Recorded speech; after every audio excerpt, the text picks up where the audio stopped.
everyone, welcome to our presentation on Halls Elementary School hallway intervention. The following slides contain information about our contributors. Breland Eddy, Melissa Roberts, Aaron Brining, Nicole Miso, Melanie DeFlumery, and Brittany Anderson.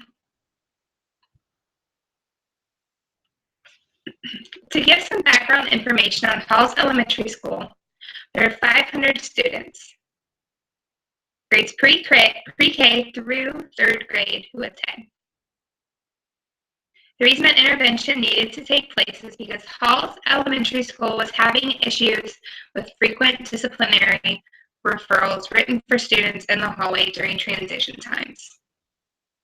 There was also an issue with children occasionally eloping out of the hallway.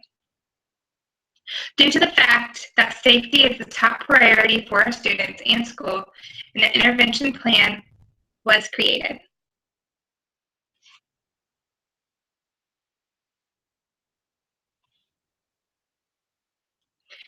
Research background. The Base to Behave team worked together to find research to support the overall benefit of positive behavior support for hallway behavior. The research found that through the use of clear, consistent behavioral expectations, grade level assemblies, and complementary reinforcement, there was a substantial improvement in hallway behavior. When students are taught appropriate behavior, the environment is altered to clarify when appropriate behavior is expected and rewards are established. Hallway behavior improves. Research also points out the importance of identifying problematic transitions such as running in the hallways and choosing appropriate transition support. Collecting data is also crucial for ensuring interventions are implemented correctly. In order to implement our intervention that we have created, materials are needed. This includes rule reminder posters, red and green faces to indicate to the children whether they are walking on the correct side of the hallway, popsicle stick visuals for teachers to hold up, behavior scope magnets, and data collection sheets. There are also teacher and staff trainings held to teach the staff how to appropriately implement the intervention. Additionally, grade level assemblies are held to inform the students on what is expected in the hallway and how to gain or lose the reinforcement of Friday free time. Modeling of appropriate behaviors is provided as well as teaching staff how to record daily data that will be submitted each week. The following 2 slides provide visuals of intervention materials.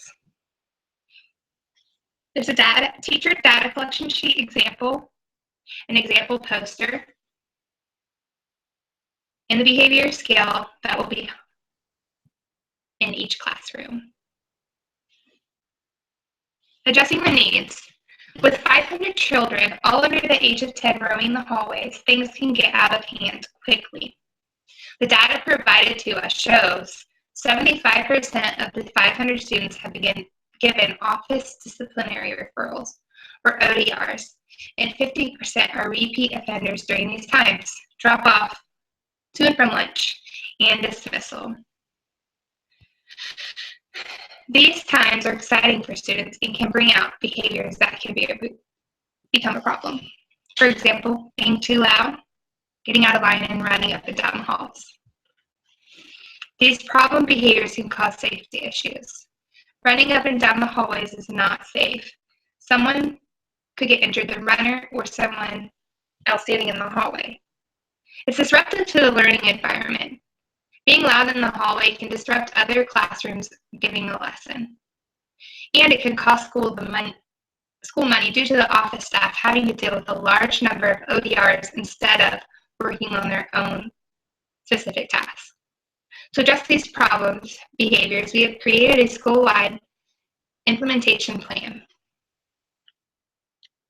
The plan's purpose is to target a problem behavior within the school and reduce and replace it with a more appropriate behavior. For a school-wide implementation plan to be successful, it must be generalized.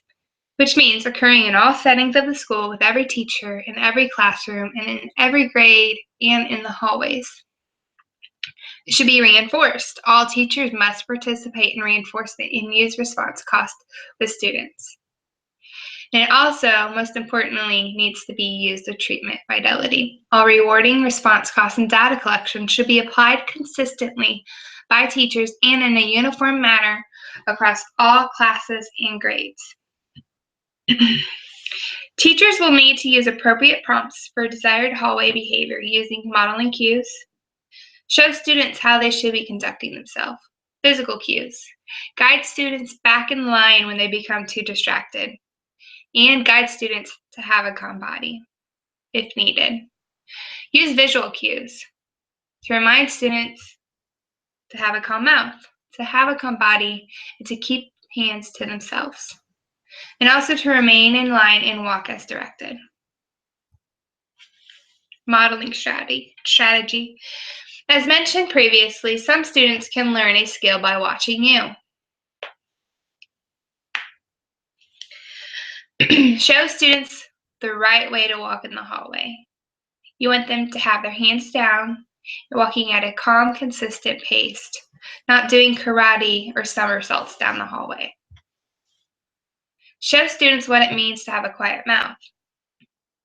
Does yelling in the hallway considered to be a quiet mouth, or does whispering considered to be a quiet mouth, or do you want them to be silent walking down the hallway? Show them the definition of a quiet mouth. Show students what it's looks like to have a calm body. Do you want them dancing down the halls, or do you want them to have their feet firmly on the ground with their hands down? Show students how to react to visual signs. This is a good practice that could be done in the classroom. Use your popsicle stick materials with the visual cues on them to have them practice stopping and going depending on the sign. Some final tips. Continue to implement current strategies unless instructed otherwise by the BCBA. Be positive. Give praise for appropriate behaviors. Do not point out or give attention to problem behaviors. References. Thanks everyone for watching.